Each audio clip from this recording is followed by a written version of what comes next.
In the next 5 years, some engineers will double their income and others will be unemployable. The difference has nothing to do with their intelligence. AI is already doing tasks that low-level and mid-level engineers used to get paid for, and most engineers are responding the wrong way.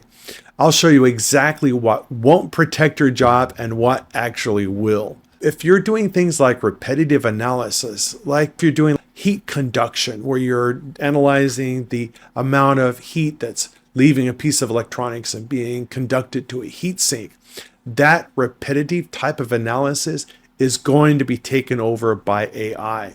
Or if you're doing just pure execution work, where you're executing on particular tasks, computing tasks, or similar things, that's going to be taken over by AI. Engineers who just take tickets and answer problems for customers, those jobs are going to be taken. Engineers who don't interact with the business, customers, or leadership are also at risk. If your value is speed and accuracy, you're competing directly with software. That's the point here. Most engineers think that the answer is learning more tools. That did work about a decade ago, but now it's dangerous. Here's a real key. AI accelerates tools.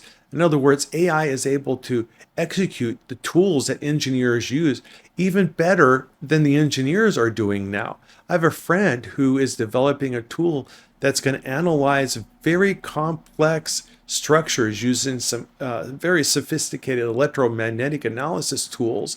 And guess what? The engineer isn't needed. The AI runs those tools directly. In the past, engineers had to design integrated circuits, and now AI is actually designing integrated circuits, very complex integrated circuits that required literally engineers with master's degrees and PhDs. That work is now being done by AI. Here's the key though. Humans still own judgment and trade-offs and accountability. So what can you do? What are those keys that you can do to ensure that your job is not going to be replaced by AI as an engineer? One thing you can do is become the engineer who defines the problem. It turns out that AI solves problems, but humans decide which problems matter. The engineer who frames the problem controls the solution. How do you become the engineer that's actually framing the problems and defining what the questions are? It turns out you do that when you understand system level impacts, when you have an understanding of what the customer actually needs and wants, and you're actually able to architect a solution. Those engineers who can architect solutions based upon customer requirements, they will have a place at the table. The second thing that you can do is to own the systems, not the tasks. Tasks are replaceable. Systems have dependencies and politics and constraints and risks, and AI can't optimize those things. AI can optimize a block, but it can't own the system. The third thing you can do is develop business and risk awareness, an understanding of the interactions of cost and schedule, compliance with regulations and safety and things like security. Become the translator between technical and non-technical worlds. Engineers who can explain why something matters.